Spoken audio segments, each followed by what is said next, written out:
This episode of Super Pulp Science is brought to you by the National Gallery. Elegies for a Dead iPhone, sonnets about Leatherface, and other strange missives from the poet laureate of hell. Visit thenationalgallery.ca. That's thenationalgallery.ca.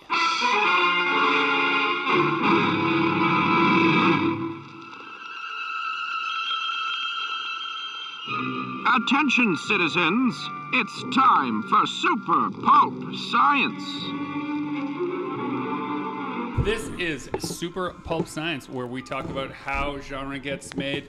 Our long-suffering co-host is currently swishing back and forth down the snowy hills of some distant land. And so, to replace him, I have brought author, screenwriter, and poet Jonathan Ball, Jonathan Ball, to the podcast to talk to us about his new book, The National Gallery, and to talk about his philosophy, Writing the Wrong Way. Writing the Wrong Way, yes. Well, that was originally just sort of an interesting... my joke used to be I was an expert in failure and doing things the wrong way.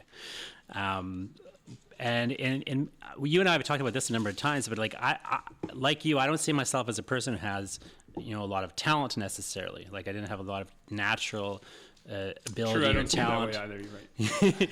But like I always felt like, well, if I want to do this, like if I want to, pursue writing, I really need to work at it just the way like somebody would work digging a ditch, because, and I always believed that talent wasn't necessary. In some ways, it might even be a hindrance. Like a lot of, if you actually look at a lot of people who have natural talent, like say a child prodigy, most child prodigies stop doing the thing that they're good at by the time they're adults because there's no joy left in it. There's no joy left in it. But also, and I think more importantly, once they experience a real setback, like they actually hit a wall and something's hard, they don't know what to do other than quit, because it's never been hard before.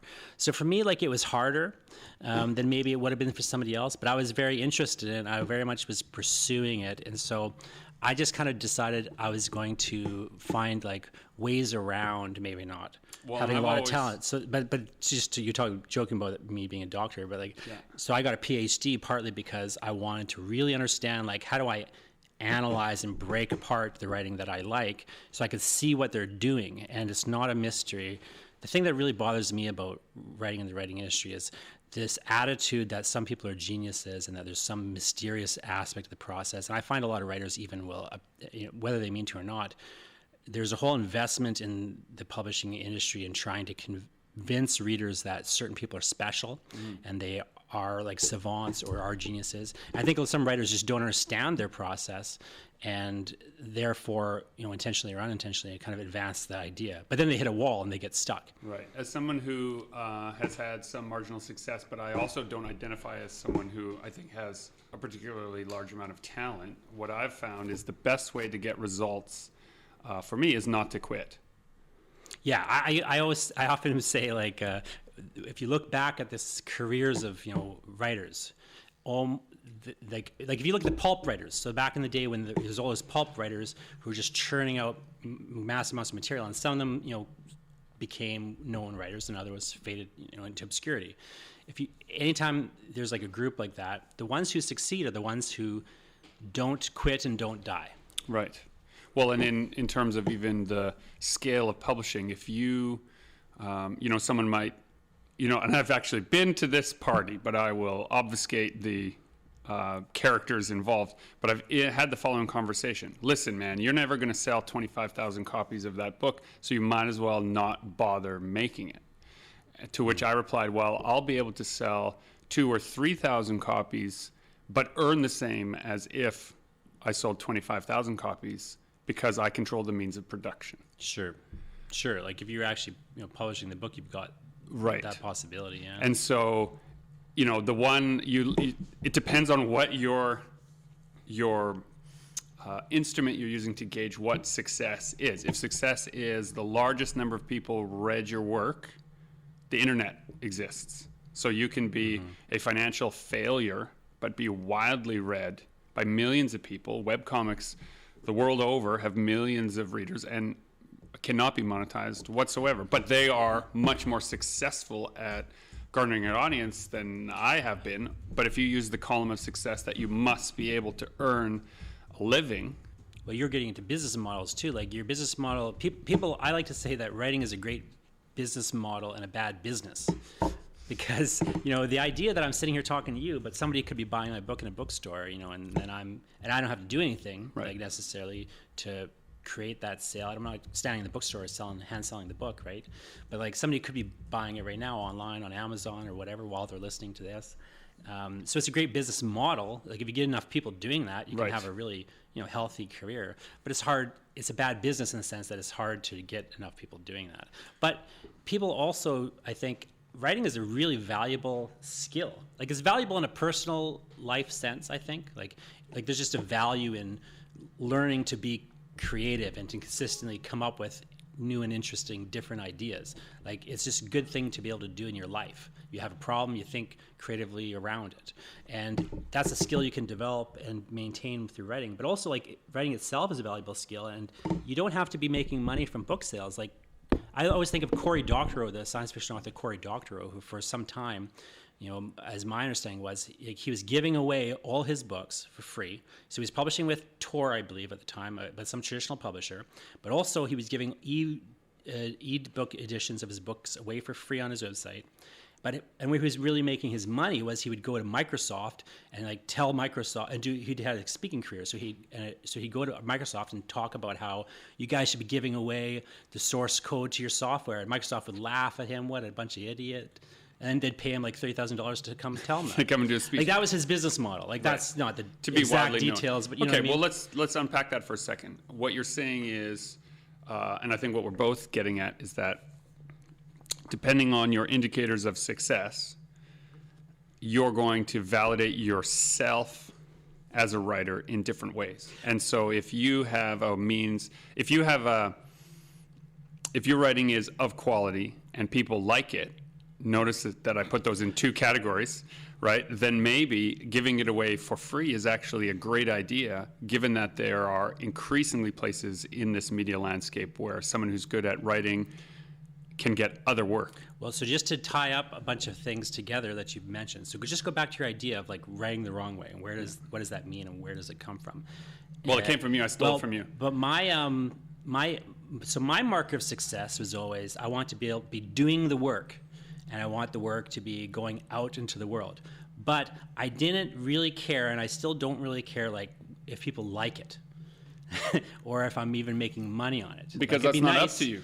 Well, it's not even relevant. I don't see it as relevant. So, in fact, I would prefer if people hate it, because, like, I like to say sometimes in classes, like, what you want to do is polarize the audience. Like, what I want to do is polarize people so they love it or they hate it. I don't want people liking it. I don't want an in-between reaction, because the way I like to phrase it is you can't be somebody's favorite band unless you're somebody's least favorite band. Like I feel like there's a value in doing something that's polarizing, where people can love it or they can hate it, but they have like an extreme reaction to it. And I'm not interested in between things. So like if somebody really hates my stuff, like that's fine, and I feel validated by that. Even if I don't agree with them necessarily, right. And I don't get bent out of shape because of it. Like what bothers me is if people just kind of aren't interested. You guys have talked about that before, like, when somebody just stops and looks at your thing as they walk by. Right. And, whether they like it or hate it, like, you created that visceral reaction as emotion. What I want is those visceral reactions. Okay, but I'm not going to let you off the hook here. It's fine to say to a person, hey, who cares if people like it or don't like it? That's not up to you, or whatever. You have also another job that allows you that freedom to not care whether your writing is your... I don't have another job. Well, What's my other job? Well, you teach. I don't teach. I teach 2 classes. I make like $10,000 a year teaching, $15,000 maybe. So what you're saying is... I teach like 1-2 classes a term. You live and die by your own philosophy here.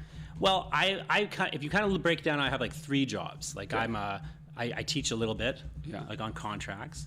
I do freelance writing, so where you're writing for a client, so it's different. Like they gotta like what you're writing, but they don't have to love it, but they have to like it. Sought they can't you hate out. It. Yeah, people come to me and want me to do a thing, And then about a third of my money comes from, I was just writing. So, whatever form that takes, whether it's in grants or sales or. Okay, so arguably 2/3 of your income comes from writing. 2/3 of my income is writing, yeah. But only a third I of don't have a that job. comes from writing you self-initiate. About a third, depending on the year. Sometimes more, sometimes less, yeah. All right, so that's interesting to know. So when you're talking about whether or not people like it or not, you're not talking about you're keeping your clients happy. You're talking If about everybody hates my writing and doesn't spend a dime on it tomorrow, then I've got money coming from other sources. My business model doesn't depend on selling books, in other words. Okay, that's a good point. Which is to make. fine, because I don't care if people, I want people to love the books, but if they hate the books, that's fine too, because that means I've done something interesting and different. This is great stuff. I dig it. Can I take them home and illustrate them? If they hate it, they'll still talk about it. You suck. I hate this Gregory Komichek. And then people will be like, Gregory Komichek, eh? I've been and there. they'll look it up. And you can sell books off people hating you. That's the kind of way that it actually works in the real world, weirdly. Yeah, I was talking to some people who work in media, and they were saying how frustrated they are with how angry headlines get all the clicks. Like that they have to basically write the first paragraph of, their new expose as if they're in opposition to the idea that they actually want to talk about in a positive way. Mm-hmm. Otherwise, no one will come and read it. So you're navigating people's tendency toward displeasure. For some reason, people go to read things now out of spite. I don't know what it is. Yeah, and I don't mean to suggest I'm trying to make people angry or anything. Right. But I'm really interested in just trying to do something a little unusual or different. So I was in an anthology a little while ago, and I was invited to kind of write a story. It was going to be published alongside these other writers. So the first thing I started doing was sitting there thinking, well, how can I write a story that if you just were to skim through the book and not read it, it would look different, and you would want to read that story first. So you were looking at the anthology as a interactive software, which is what a lot of anthologies are. People buy them to support one writer, but they don't read the other ones. Well, I've got the bit of that competitiveness. So it's I'm happy to be here alongside these writers, but some of them are more accomplished than me or just whatever, doing different things than me. And I'm interested in if somebody would pick this up, I want my goal ultimately is I want them to read my story first. And whether they like it or hate it, and I want them to have an opinion on it when they're done. Right. So I started. So I there's different ways to do that. But will just think through before I start writing, or even as I'm generating an idea, I'll think through what are my goals out of why am I even writing this story?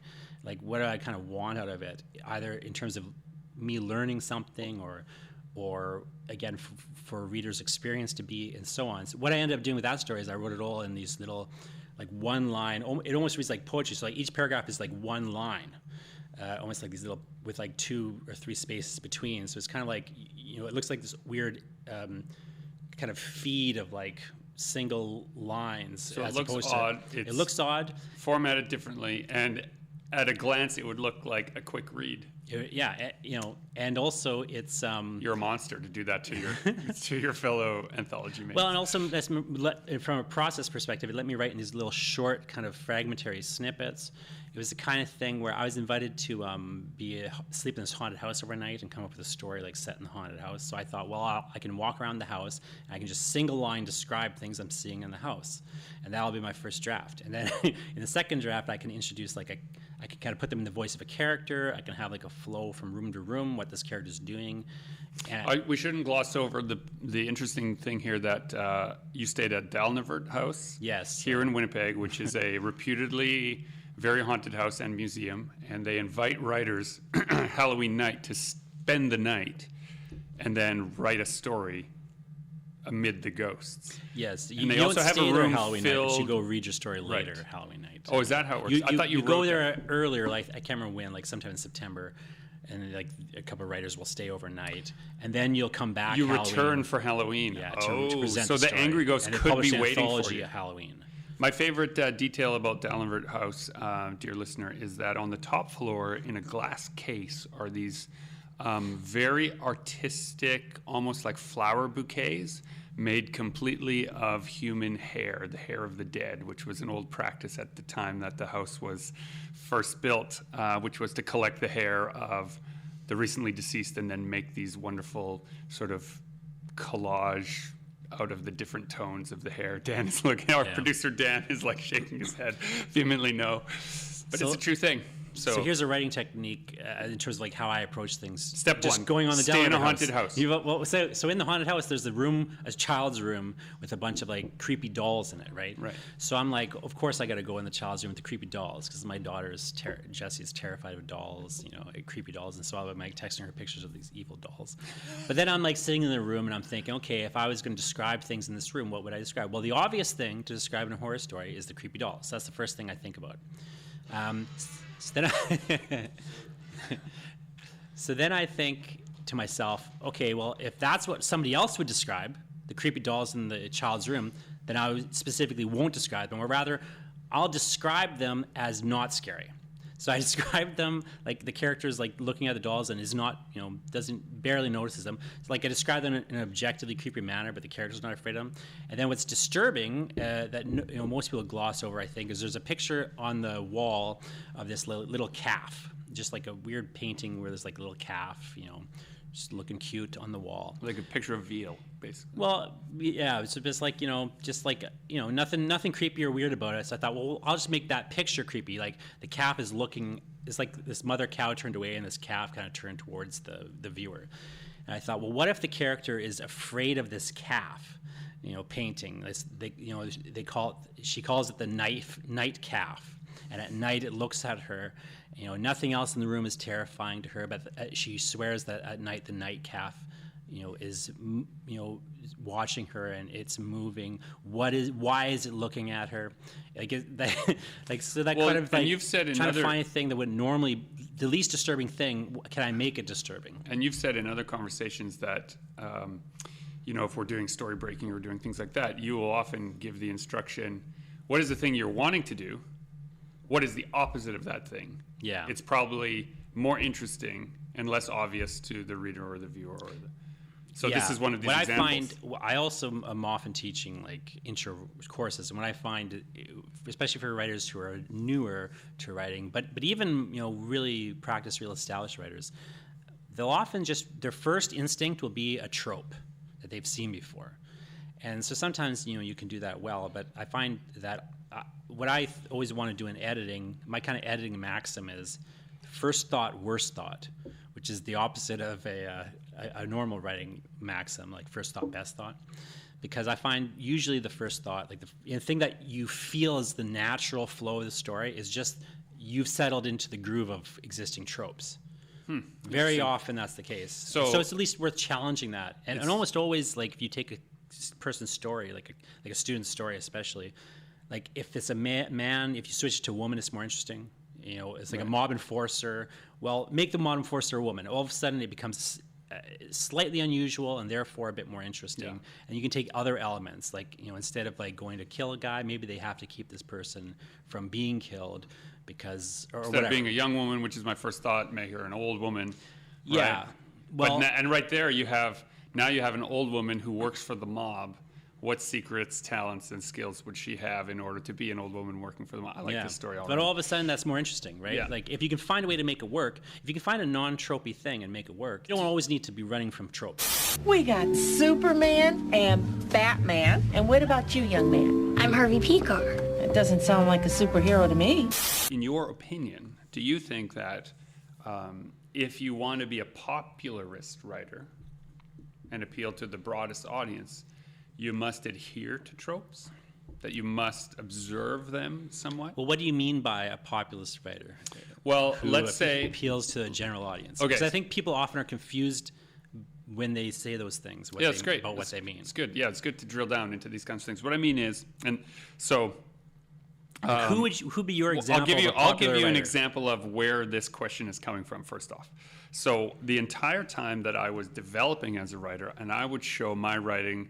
Not to peers, which I learned to do later, and not to mentors, which I learned to do later, but your friends and family, which is what you do when you're starting out.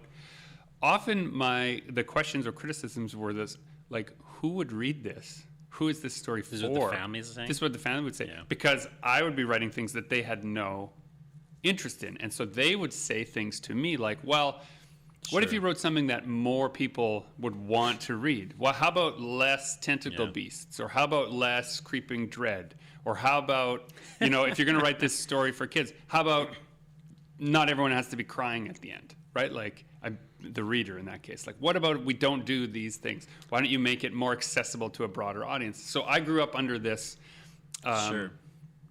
under this umbrella. Do you understand the flaw in what was happening there? Totally. And so, but once I started showing it to peers, right? That is, people who are on a roughly level playing field, all things being equal, they're roughly in the same place that you are in your career. They had feedback that was related to the mechanics of writing, to the pacing of the story, to how a story could be made better within itself. And then when I started going to mentors, they would ask me a question which already came up in your conversation. Why are you wanting to write this story in the first place? Because then if you're true to that, you'll be happy with it whether you can sell it or not. Yeah, so because the confusion that's happening there, of course, because I think a lot of people have that same experience in some form. Maybe it's not your family initially, but it's somebody's doing it, right? Yeah. And I think the thing a lot of writers don't understand when they're starting out is that they're asking market questions, but the market changes.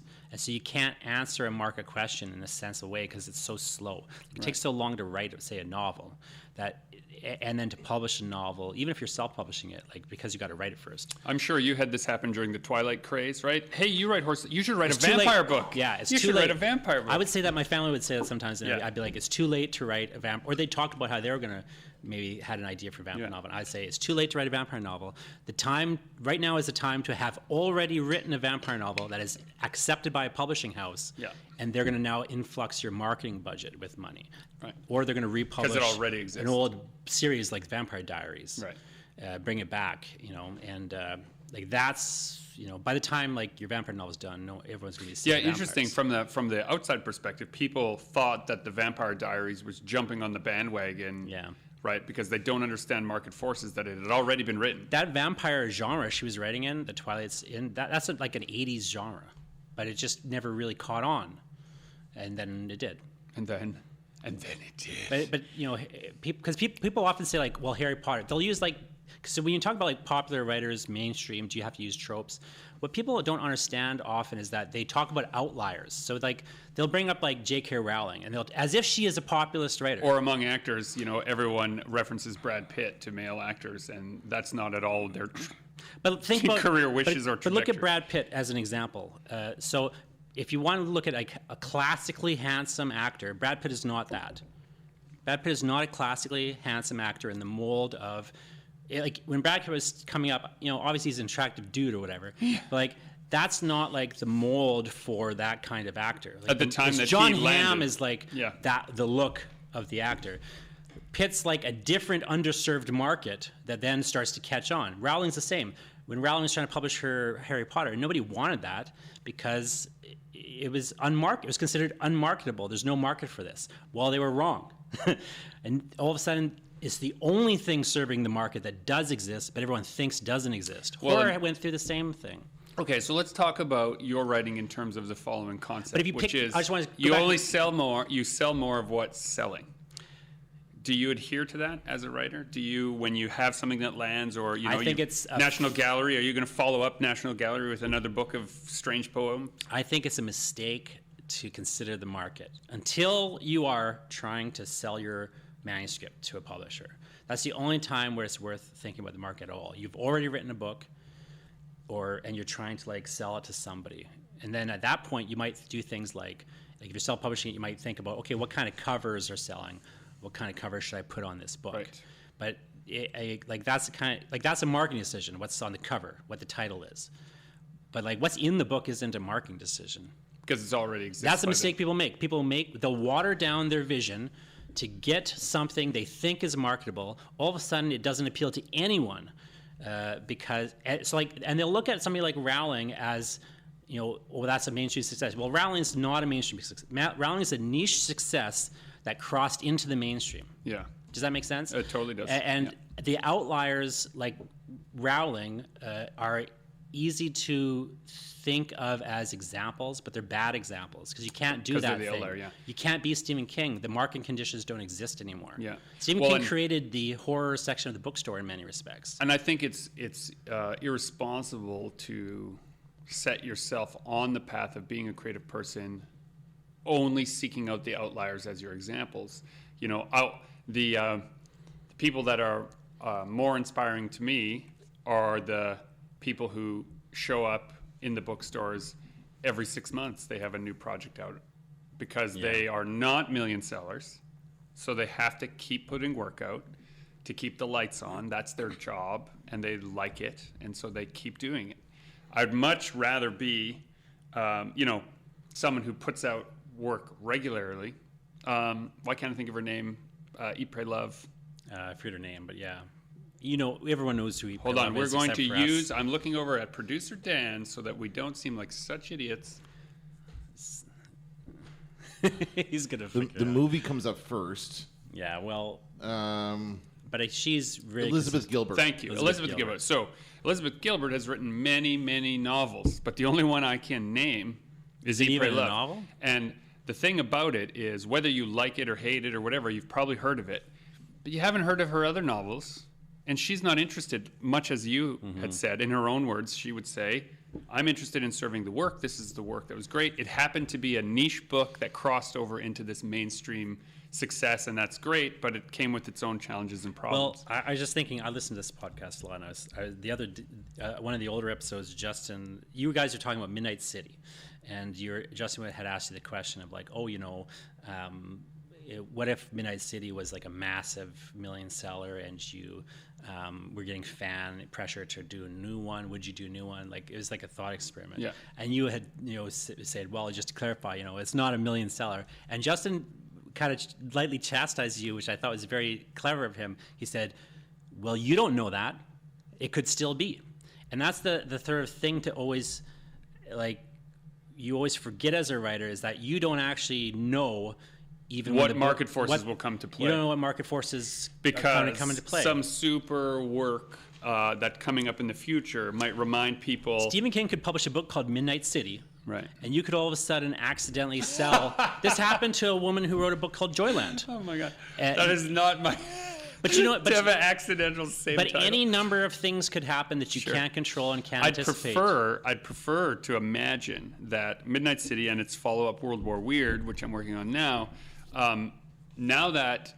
so they can both contain my two greatest loves in pulp fiction, which is old horror and old public domain superheroes. Well, superheroes are as big as they could possibly be right now, and the Lovecraft stuff is coming to a head in a way that, and I already have that content. So like from a marketing standpoint, I can look at my own body of work and say, this is a good time to put money into marketing work that is about to be marketed by multi-million-dollar media corporations that's in the same niche. This is the time for me. Maybe. Right? I mean, you won't know. I won't know until I put the money on the table and find out. Yeah. And even like somebody putting out the Nick Cage Lovecraft movie doesn't know. Right. They just, they think it, they're gambling on it. It's hard to say. I'm driving to Toledo to see a movie. Would you like to come? It isn't a bad thing to be considering, like, if you want to make a career out of, say, an artistic pursuit, how am I going to make money at this thing? But the flaw of it, like the danger, the trap is thinking you should change something to make money at it. Yeah, true. Because as soon as you start to change things, you start watering work, down. yeah, it doesn't as work. soon as you aren't, as soon as you're like somebody else, you don't have what in business they call a unique selling proposition. Do you know what I mean? Like you don't have your own particular unique value anymore. Even if you could sell more copies, doing like watering the work down, in the long run, it's going to work against you because you don't have a thing that's you're doing that is, can attach people to you. And you can maybe have like a book that does well, but you can't have a career that is solid. And people think too much in the short term, I think. Whereas like if you don't necessarily, but of course it is a real problem, like how do you make money on things? And that's where I think like you got to just be doing the best work you can be doing, making it as good as possible, and then putting it out and seeing what the reactions are. Like, what's the market reaction to it? are the things you could do then at that point where you're not messing with the work, like the work is what it is, but you maybe could do things to help its marketability, or you could actually do real support for it, like actually, a lot of authors just don't support their books, which is one of the reasons that they don't like do well. a good example here for the dear listener is, let's just make up a book. Let's say you wrote a book about your old lady mob enforcer, and there happens to be an old character who you allude in somewhere that maybe they're a vampire, right? It's a small part of your book. But if a vampire craze hits, in your advertising keywords, you can include vampire because a vampire exists in your book, and that might lead to some sales. So there could be like things like that, where there could be like ways you could just position or market the work and actually do real marketing work. Like I think writers don't think enough about marketing, which I understand. But at the other hand, the other side of it though is, shouldn't this be a pure pursuit? Shouldn't writing be a thing that you do when you're and writing, everything else be somebody else's problem? That's be nice. It's not reality. I say it. I'm saying all of this through clenched There's a teeth, great really. book called Platform by Michael Hyatt. It's, in the introduction to Platform by Michael Hyatt, he says, I get letters from writers all the time. They say things like this, isn't it good enough to write a great book anymore? Are writers doomed to endlessly trying to having to market their work? Then he goes, this answer to the first question is no. It is not sufficient to simply write a good book anymore. The answer to the second question is yes.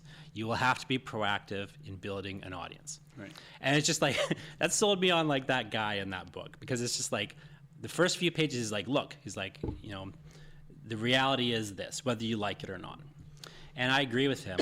But I think the danger is people let that kind of thinking infiltrate their writing. I want to make the most unmarketable work and then try to figure out, is there any way to market this work? So I've been working on this scene for another project that has this old writer in it, and he's like an embittered old writer, and he's like an amalgam of many people you and I know actually personally. But the premise of this person, the character, it comes up here into my mind that the problem today with people wanting to make a living as writers is that too many people are literate. Yeah. And so now they have a say in what they consume.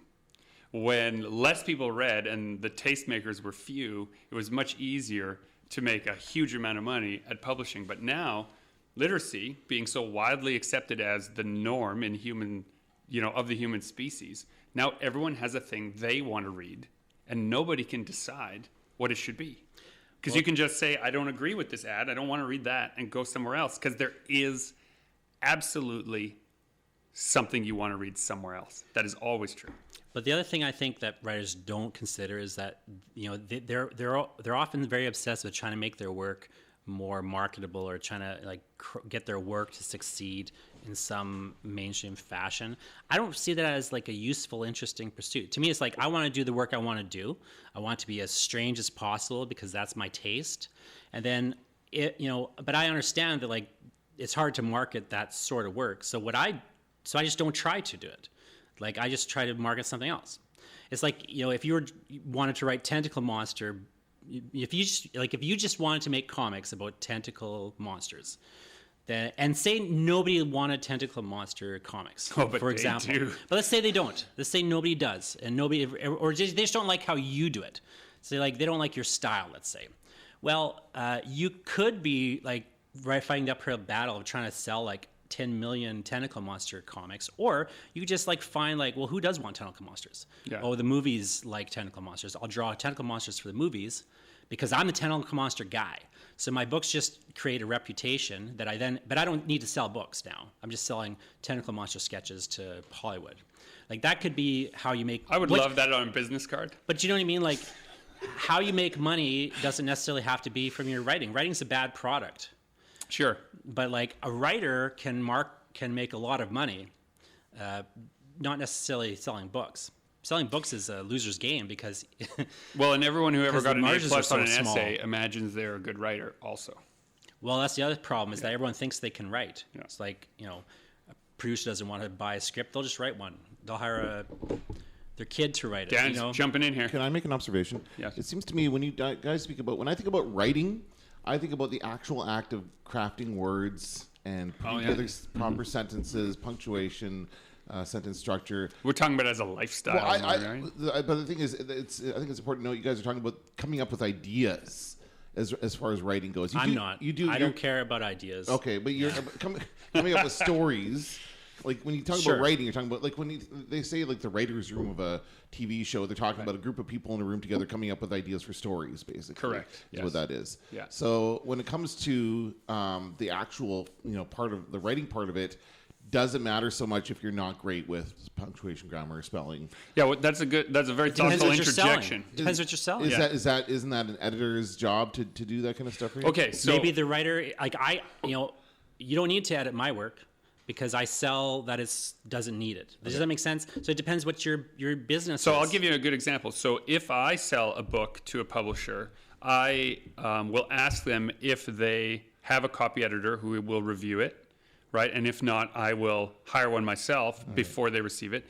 Jonathan offers copy editing services as a writer. He's so good at that, he doesn't need to include that. He does it himself. So this is part of the landscape you negotiate. I can sell myself to someone as a great story breaker, but not a great script. I can't produce a script in as short a time as J-Ball can, Dr. Jonathan Ball, pardon me. Dr. J-Ball, please. Right, but I can be given the tools, I can be given the setting that you're trying to make a story for, and in half an hour give you a better thing than you had begin. And this isn't me trying to like humble brag here. It's something I'm good at. I practice. I do a lot. And that's the thing to figure out as a writer.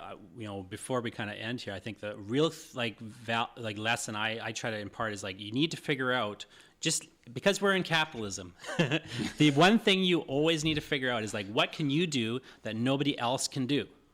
And you shouldn't do anything. Ideally, you shouldn't do anything that somebody else could do. Like, I say this to my daughter when I was trying to teach her time management. I made her make a list of all the things that she had to do, and I was like, well, what things can you just not do, or somebody else could do it? So like she was in a choir. Well, somebody else can sing the same note in the choir, but maybe you don't want somebody else going on a date with your boyfriend. So which should you prioritize? So which should you prioritize? Right. And I think in many ways, like as a writer, you need to. If somebody else is writing vampire novels set in high school, well, you don't need to be doing that. It's not that you can't do that. Like you could do that and just try to do it better or put your twist on it or whatever. But you need to figure out like what's the thing that you're doing that you want to do, that is the thing that matters to you, but also is like, is there some way you can like, make a living off of it? And sometimes you can, sometimes you can't. Sometimes you just are trying to find the adjacent thing to making a living off of. This has been a very insightful, to me anyway, I enjoyed this conversation, insightful episode of Super Pulp Science. Thank you so much, Jonathan, for your help in writing the wrong way, and for Dan, your thoughtful observation about our conversation. I encourage all of you to join the fight and make comics.